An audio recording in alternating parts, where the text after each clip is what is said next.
नमस्कार, न्यूज़ 18 में आपका स्वागत है और मैं हूं आपके साथ जुबैर मलिक। अब बुलेटिन की शुरुआत से पहले एक नजर इस वक्त की खास खबरों पर। 5 अक्टूबर को लखनऊ आएंगे पीएम नरेंद्र मोदी, करेंगे कई परियोजनाओं का शिलान्यास और लोकार्पण।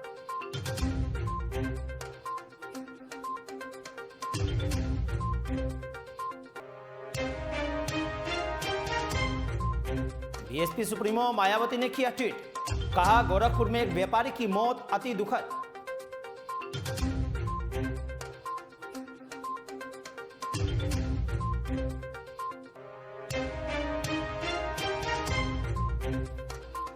बीजेपी सांसद की पुत्री के द्वारा किसानों को भेड़िया बजाए जाने पर भड़के किसान, सार्वजनिक माफी मांगने की।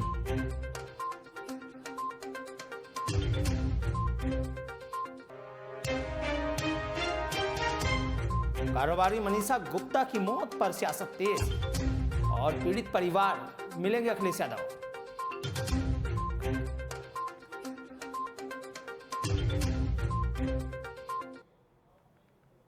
और इस वक्त की बड़ी खबर मिली है लखनऊ से, जहां बीएसपी सुप्रीमो मायावती ने एक ट्वीट किया है और गोरखपुर में एक व्यापारी की मौत को अति दुखद बताया है। इस वक्त की बड़ी खबर लखनऊ से, बसपा सुप्रीमो मायावती ने ट्वीट कर गोरखपुर के व्यापारी की मौत पर अति दुखद बताया। मायावती ने कहा है कि पुलिस ने होटल में रेड करके बर्बर व्यवहार किया और कानपुर के व्यापारी की मौत को शर्मनाक घटना भी बताया है।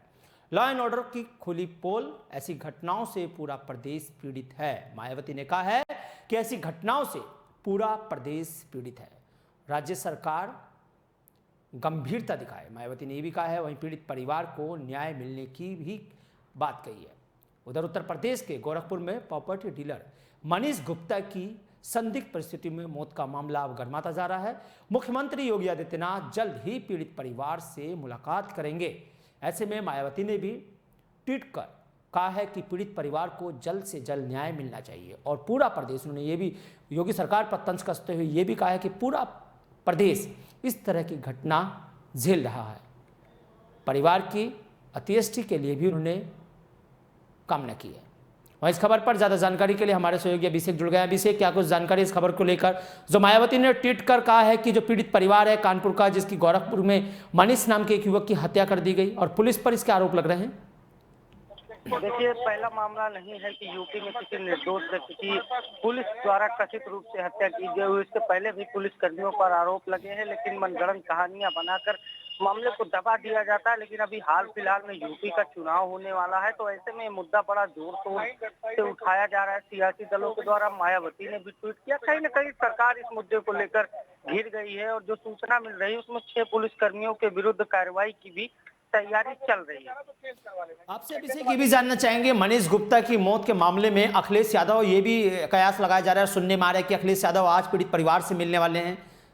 बिल्कुल, आज अखिलेश यादव कानपुर जा रहे हैं, कानपुर के दौरे पर हैं। मैंने सुबह ही आपको ये सूचना प्रदान की थी कि आज अखिलेश यादव कानपुर जाएंगे और मृतक युवक के परिवार से मुलाकात करेंगे। देखिए, अब चाहे अखिलेश यादव जाए या मायावती ट्वीट करे, जो मेन स्ट्रीम का मामला यही है कि पीड़ित परिवार के साथ न्याय होना चाहिए और सभी की मांग यही है पूरे प्रदेश की कि दोषी पुलिस कर्मियों के विरुद्ध कार्रवाई हो। क्योंकि जिस तरह से उसकी पत्नी, मृतक की पत्नी सोशल मीडिया पर रो बिलख रही, उससे कहीं न कहीं सबका हृदय कितना भी पत्थर हो एक बार पसीजने पर मजबूर हो जाता है। बहुत दुखद घटना है, पूरा प्रदेश कार्रवाई की मांग कर रहा है और अखिलेश यादव, मायावती, प्रियंका गांधी समेत सारे सियासी दलों के नेता भी इस पर कार्रवाई की मांग कर रहे हैं। चलिए अभिषेक, बहुत बहुत शुक्रिया, क्योंकि मनीष गुप्ता कांड मामले में जो पिटाई मामला है उस पर सियासत गरमाती जा रही है। वहीं पोस्टमार्टम रिपोर्ट आने के बाद हैरान करने वाले खुलासे सामने आए हैं। पोस्टमार्टम रिपोर्ट इस बात की भी पुष्टि करती है कि मनीष गुप्ता की मौत के पीछे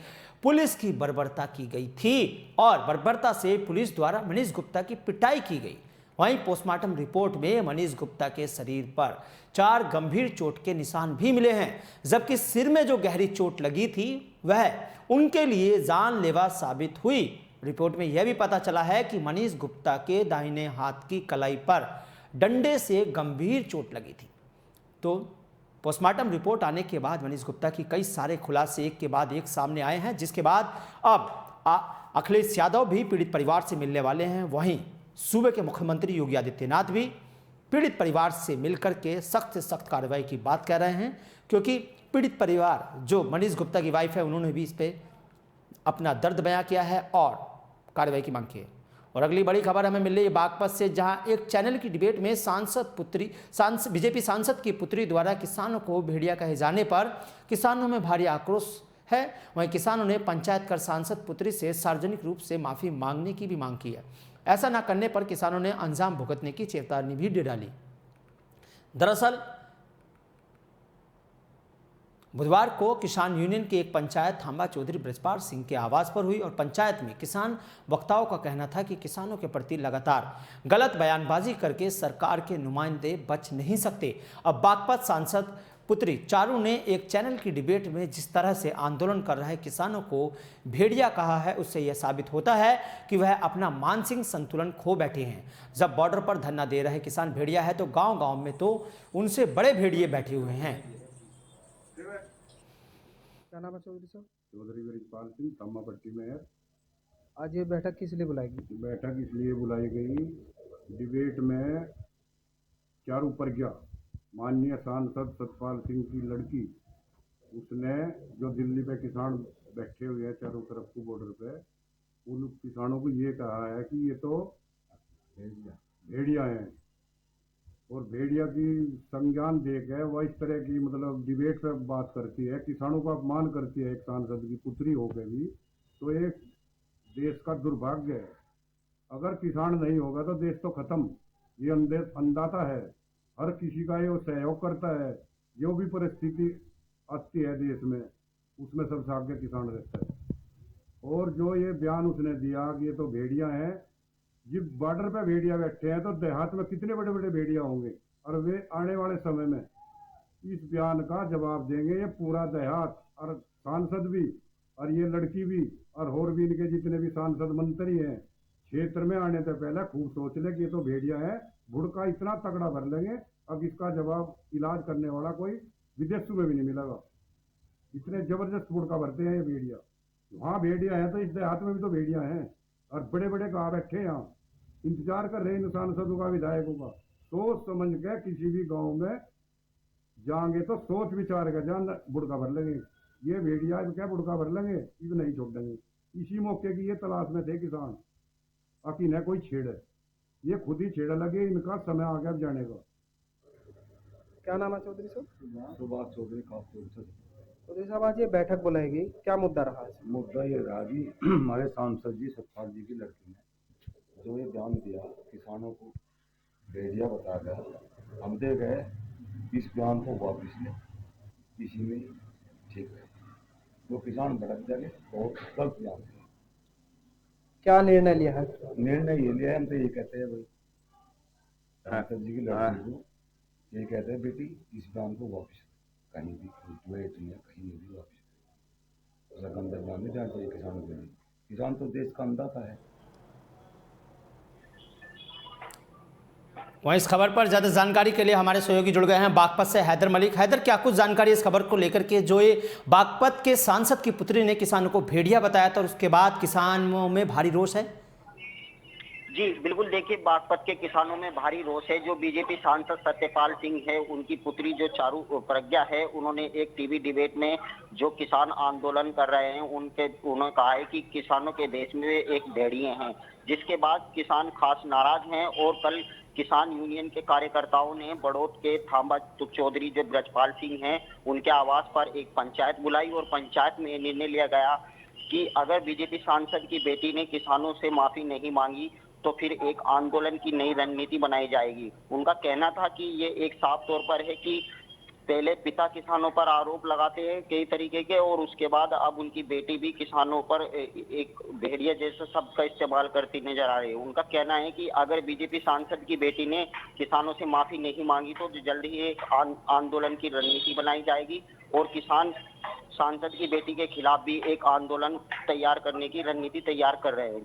जी बहुत बहुत शुक्रिया इस खबर पर जानकारी देने के लिए, क्योंकि बागपत में भाजपा सांसद की पुत्री ने किसानों को भेड़िया कह दिया, जिसके बाद किसानों में भारी गुस्सा है। तो किसानों ने कहा है कि जब बॉर्डर पर बैठे किसान भेड़िए हैं तो गांव-गांव में तो उनसे बड़े भेड़िए बैठे हुए हैं, और ये ही भेड़िए ऐसे लोगों को चुनाव के दौरान, वोट मांगने के दौरान सबक सिखाएंगे। वक्ताओं का कहना था कि यदि किसान के प्रति कहे गए इस अपमानजनक शब्दों को लेकर चारू ने सार्वजनिक रूप से माफी नहीं मांगी तो वह सांसद अंजाम भुगतने को तैयार रहे। उधर बागपत के बड़ौद थाना क्षेत्र में युवक की पिटाई का वीडियो वायरल हुआ है, जहां मामूली विवाद को लेकर के एक युवक की लाठी डंडों से पिटाई कर दी गई, जिसका वीडियो सोशल मीडिया पर वायरल हो रहा है। तस्वीरें भी हम आपको दिखा रहे हैं कि एक युवक को कुछ दबंग किस तरह से पिटाई कर रहे हैं, और ये वीडियो सोशल मीडिया पर ही वायरल हो रहा है। हालांकि वीडियो पुलिस के संज्ञान में आने के बाद पुलिस इस मामले की छानबीन में भी जुटी हुई है। ये पूरा मामला बड़ौद थाना क्षेत्र का है बागपत के, जहां कुछ दबंग बाइक सवार एक युवक को मामूली कहासुनी के चलते जमकर उसकी पिटाई कर देते हैं। और बागपत के बड़ौद थाना क्षेत्र के छपरोली चुंगी का ये मामला है, जहां मामूली कहासुनी के बाद दिल्ली सहारनपुर हाईवे पर कई लोगों में जमकर मारपीट हुई है। आरोप है कि युवक एक युवक को लाठी डंडों से जमकर पिटाई करते हैं, और ये लाइव पिटाई करते हुए युवक का वीडियो भी हम आपको दिखा रहे हैं। तो आप तस्वीरों में भी देख सकते हैं कि कुछ लोग किस तरह से एक युवक को लाठी डंडों से जमकर पीट रहे हैं, और पिटाई का एक पूरा वीडियो सोशल मीडिया पर भी वायरल हो रहा है। आपकी आवाज़ पर इतने काफ़ी लोग हैं, क्या मामला है? हमारे गांव की दो लड़की थी कश्यप समाज की जो है, एक लड़का तिलवाड़े का था, एक गंगेरू का। उनकी साथ जो है मोटरसाइकिल पर भागने की कोशिश कर रही थी, और वे गांव के कुछ लोगों ने पकड़ ली, और पकड़ने के बाद जो है सर्वसम्मति से कश्यप समाज के लोगों की सहमति लेकर दोनों की शादी कराई जाए। तो ये पूरा वीडियो सोशल मीडिया पर वायरल हो रहा है। किस तरह से आप देख सकते हैं कि बागपत के थाना बड़ौद में कुछ दबंग एक युवक की जमकर पिटाई कर रहे थे, और ये घटना बड़ौद थाना क्षेत्र के छपरोली चुंगी की है, जहां मामूली कहासुनी के चलते दिल्ली सहारनपुर हाईवे पर कई लोगों ने एक युवक की जमकर पिटाई की। आरोप है कि एक युवक के साथ कुछ लोगों की कहासुनी हो गई थी, और मामूली कहासुनी के चलते लोगों ने जमकर लाठी डंडों से इस युवक की पिटाई कर दी। और तस्वीरें भी आपके सामने हैं। तस्वीरों में आप देख सकते हैं कि कुछ दबंग लोग किस तरह से इस युवक की पिटाई करते हुए नजर आ रहे हैं।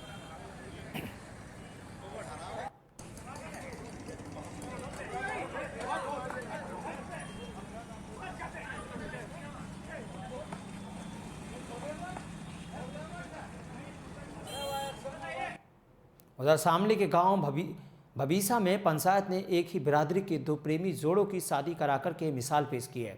बता दें कि शामली जनपद के गांव गंगेरू निवासी प्रवेश की चचेरी बहन की शादी गांव भबीसा में हुई थी। उसी समय से युवक प्रवेश व उसके साथ तिलावड़ा निवासी सुमित का भबीसा में आना जाना शुरू हो गया। दोनों का गाँव भबीसा निवासी उन्हीं की बिरादरी की युवती सोनी और पूजा के साथ प्रेम प्रसंग चलने लगा था। गत दिवस दोनों बाइक से गांव भबीसा पहुंचे, और संदेह होने पर गांव से कुछ दूरी पर लोगों ने उन्हें पकड़ लिया और गांव में ले आए। दोनों युवतियों के परिजनों को मामले की सूचना देकर ग्राम प्रधान हरेंद्र के आवास पर बुलाया गया। मामला एक ही बिरादरी का। आपका नाम? जयवीर। कहाँ से हो? तिलवाड़े। ये आपका भाई लड़कियों को लेकर फरार और था, ग्रामीणों ने दबोचा, इसमें आप क्या कहना चाह रहे हैं? भाई इनकी बस शादी हो जाए। शादी तो करवा रहे गांव वाले, प्रधान जी करवा रहे, इससे आपको खुश हो? आज ही खुश है। आपत्ति तो नहीं आपको कुछ? नहीं जी कुछ नहीं। आपका नाम? तो ये पूरे प्रकरण को लेकर दोनों पक्षों के बीच पंचायत हुई थी, और काफ़ी देर तक चली पंचायत में वहां मौजूद लोगों ने निर्णय लिया कि दोनों युवकों की इन युवतियों के साथ शादी करा दी जाए, जिस पर युवकों एवं युवतियों के परिजनों ने भी रजामंदी दे दी है। जिसके बाद पंचायत में ही दोनों जोड़ों की पूरे रीति रिवाज के साथ शादी करा दी गई। इस दौरान दोनों युवतियों को पंचायत से ही विदा किया गया। इस फैसले से चारों परिवारों के लोगों में खुशी नजर आई है। तो शामली में दो प्रेमी जोड़ों की शादी करा करके एक ही जाति के दोनों ये प्रेमी जोड़े थे, एक मिसाल पेश की है। और भविसा पंचायत का पूरा मामला है, जहां एक ही बिरादरी के दो प्रेमी जोड़ों की शादी कराकर मिसाल पेश की गई है। बता दें कि शामली जनपद के गांव गंगेरू के निवासी प्रवेश की चचेरी बहन की शादी गांव भविसा में हुई थी। उसी समय युवक प्रवेश व उसके साथ तिलवाड़ा निवासी सुमित का भविसा में आना जाना शुरू हुआ था, जिसके बाद दोनों का गांव भविसा निवासी बिरादरी शुरू हो गया और प्रेम प्रसंग के बाद कल इनकी शादी करा दी गई।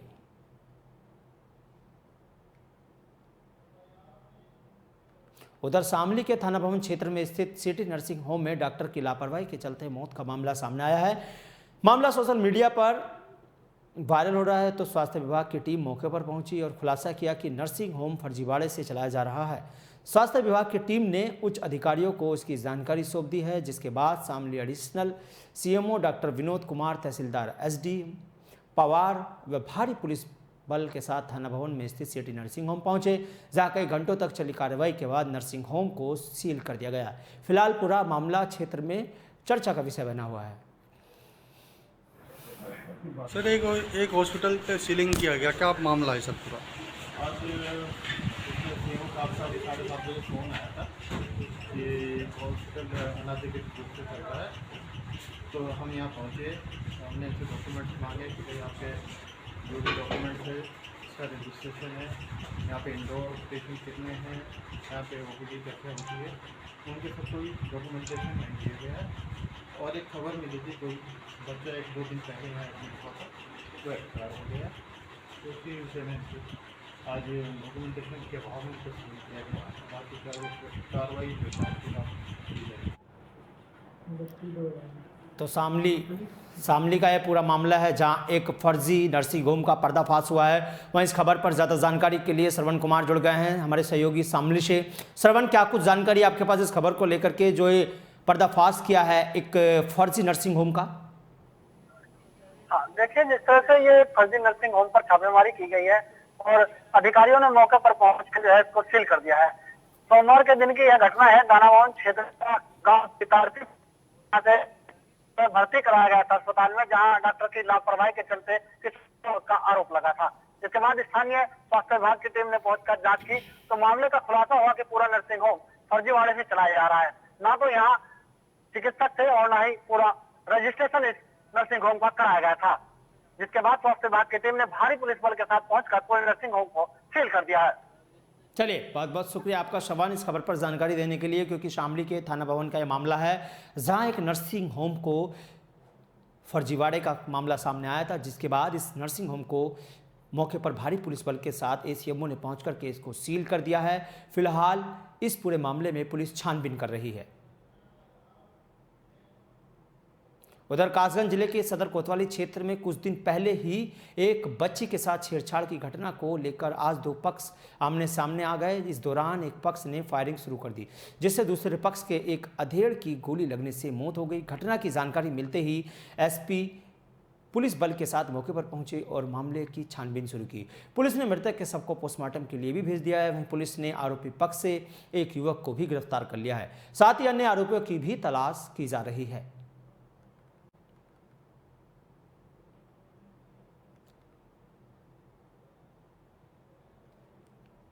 तो ये पूरा मामला कासगंज का है, जहां एक बच्ची के साथ कुछ दिन पहले हुई छेड़छाड़ का मामला अब तूल पकड़ता जा रहा है, जिसके बाद दो पक्ष आमने सामने आ गए और इस दौरान एक पक्ष के एक अंधेड़ व्यक्ति की गोली लगने से मौत हो गई।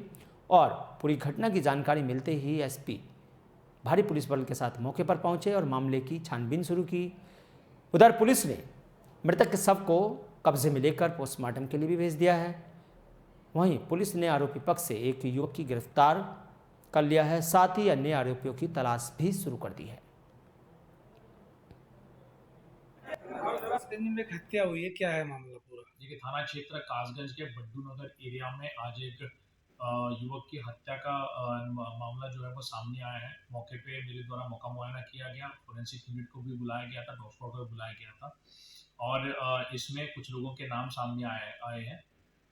दोनों पक्षों में किसी बात को लेके विवाद चल रहा था। उसी में एक पक्ष ने दूसरे पक्ष के ऊपर फायरिंग कर दी। उसमें एक व्यक्ति जिसका नाम अकील सन ऑफ मकसूद अली है, उसकी मृत्यु हो गई है। उसमें 5 लोगों की होने की संभावना है। इस मर्डर में एक व्यक्ति को हिरासत में लिया गया है। बाकी व्यक्तियों की अरेस्टिंग के लिए करीबन 6 टीमों का गठन मेरे द्वारा किया गया है। डेड बॉडी को पंचायतनामा भर के पोस्टमार्टम के लिए अभी फिलहाल भेजा गया है। आजमगढ़ में कंधारपुर थाना क्षेत्र के पोस्ट ऑफिस में खाली कारतूस का पार्सल पहुंचने पर विभाग और पुलिस महकमे की नींद उड़ गई। पुलिस के क्षेत्र के भंवरनाथ गांव में भेजे गए डाक पार्सल से खोखा कारतूसों का जखीरा बरामद किया है। मामले की गंभीरता को देखते हुए पुलिस ने एक व्यक्ति को हिरासत में लेकर पूछताछ भी शुरू कर दी है। वहीं इस घटना को लेकर के क्षेत्र में भारी हलचल है।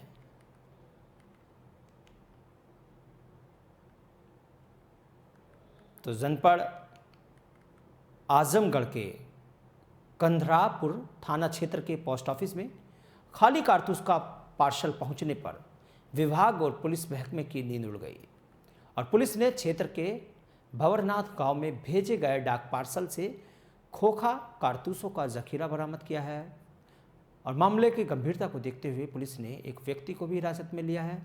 फिलहाल पुलिस हिरासत में लिए गए व्यक्ति से भी पूछताछ कर रही है। वहीं इस घटना को लेकर के क्षेत्र में हलचल भी मची हुई है।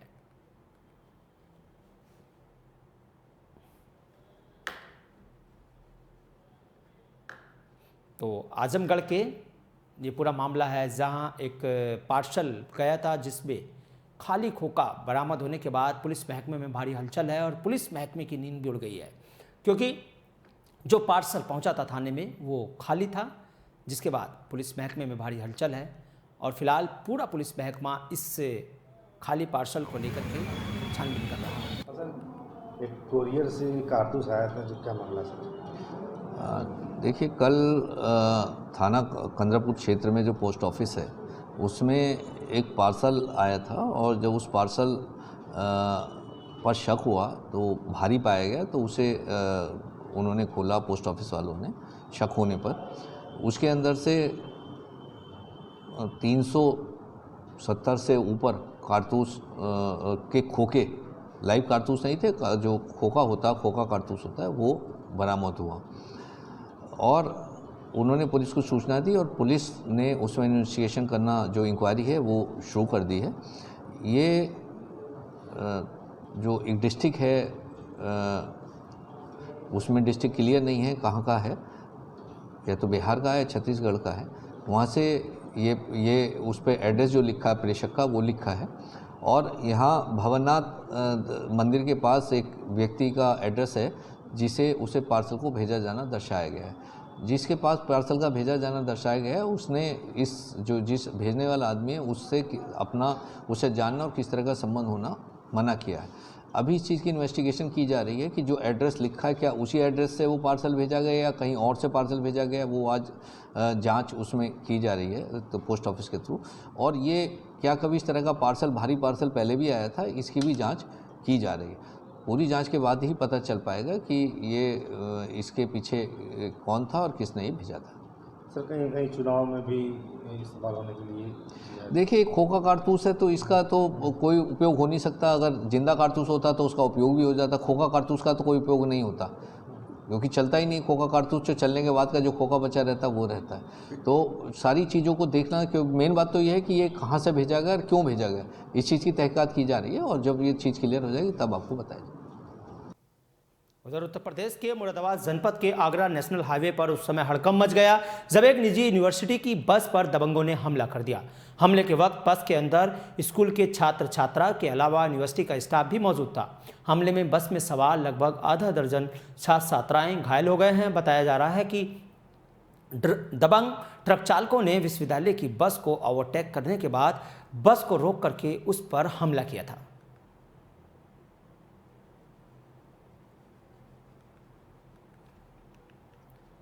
तो ये पूरा मामला मुरादाबाद का है, जहां एक निजी विश्वविद्यालय की बस पर कुछ दबंगों ने हमला किया है, जिसके बाद आधा दर्जन छात्र राम प्रसाद जी क्या करते हैं आप? मैं कंडक्टर हूँ। अच्छा, क्या हुआ था? ऐसा था कि ओवरटेक करी गाड़ी ने हमारी ने, ठीक है, वहाँ से आके हमारी गाड़ी के आगे लगा दी गाड़ी, तो आई वो मारने लगे डंडा लेकर। सारे छात्रों को पीटा? हाँ। कितने लोग घायल हुए थे सर? घायल हुए हैं कम 6-7 लोग। अच्छा, छात्राओं को भी पीटा? हाँ ना, लेडीजों को ईंटें लग गई हैं लेडीजों को। अच्छा, तो आज 2 से बार किया था क्या? हाँ। अच्छा, आपके साथ भी मारपीट की? हाँ। कहाँ जा रही थी बस? बस वजीरगंज। अदनान मलिक। अदनान, क्या हुआ था? एक्चुअली सर हमारी जो है बस ये पहले भी हो चुकी है, ये दूसरी वाली वारदात है। अभी भी क्या नाम है वो सर से बात हुई थी, वो प्रोसेस कर रहे हैं कि पिछली वाली वारदात को भी हमने देखा था, चेस पकड़ा था। आज की सर घटना ये हुई है कि हमारी जब बस यहाँ से कुंदरकी थाने से क्रॉस हुई, आगे एक भट्टा है, भट्टे के सामने एक पेट्रोल पंप है, तो उस दोनों के बीच में दरमियान में हमारी बस को रोक लिया जाता है। और लगभग जो थे ट्रक में एक ट्रक था जिसके नंबर प्लेट और मैंने सारी चीज़ें नोट करवा दी हैं। उन्होंने रोकने के बाद उन्होंने डंडों से हम पर हमला करा, जिसमें कि पत्थर से बाद में हुआ, पत्थर से हुआ है। यहाँ के लोकल जो उनके जानने पहचानने वाले थे, और इस हमले में लगभग 20 से 25 लोग शामिल थे। हाँ, छात्राएं भी थी गाड़ी में, उन पर काफी चिल्ला रही थी। उन पे भी काफी चिकन चिल्लाई है सर। लगभग 10 से 12। तो उत्तर प्रदेश के मुरादाबाद जनपद के आगरा नेशनल हाईवे का मामला है, जहां एक निजी विश्वविद्यालय की बस पर हमला कर दिया गया। वहीं इस खबर पर ज़्यादा जानकारी के लिए हमारे सहयोगी मुजम्मिल दानिश फोन लाइन पर हैं। मुजम्मिल, क्या कुछ जानकारी आपके पास जो ये निजी विश्वविद्यालय की बस पर हमला किया गया है? मैं आपको बता दूं कि ये मुरादाबाद नेशनल आगरा हाईवे का मामला है, जहां पर टीएमयू कॉलेज के छात्र स्कूल जाते वक्त यहाँ पर एक अचानक ट्रक आता है, ट्रक अटैक करता है। उसके बाद वहाँ आसपास लोग इकट्ठे हो जाते हैं, पथराव करते हैं, जिससे कि काफी 6-7 छात्र घायल बताए जा रहे हैं। फिलहाल प्रशासन जो वहाँ का टीएमयू कॉलेज का पहुँचते हैं और वहाँ पर कुंदरकी थाने में तहरीर दी गई है फिलहाल। लेकिन ये दूसरा हादसा बताया जा रहा है, लगातार छात्रों पर हमला किया जा रहा है, लोग जो रास्ते में दमोजी के साथ हैं। लेकिन फिलहाल इसको प्रशासन ने वहाँ पर अज्ञात लोगों के खिलाफ करीब 2 दर्जन से ज्यादा लोगों के खिलाफ मुकदमा दर्ज के लिए तहरीर दी गई है और पुलिस पूरी इस तरह से तफ्तीश कर रही है और पूरी वहाँ पर जांच कर रही है। चलिए, बहुत बहुत शुक्रिया मुजम्मिल इस खबर पर जानकारी देने के लिए, क्योंकि मुरादाबाद जनपद के आगरा नेशनल हाईवे का ये पूरा मामला है, जहां एक निजी विश्वविद्यालय की बस पर कुछ दबंगों ने हमला कर दिया, जिससे आधा दर्जन के करीब छात्र छात्राएं घायल हो गए। और इस बुलेटिन में फिलहाल इतना ही। देश से प्रदेश की तमाम खबरें देखने के लिए बने रहिए न्यूज़ 18 के साथ। फिलहाल मुझे दीजिए इजाजत, नमस्कार।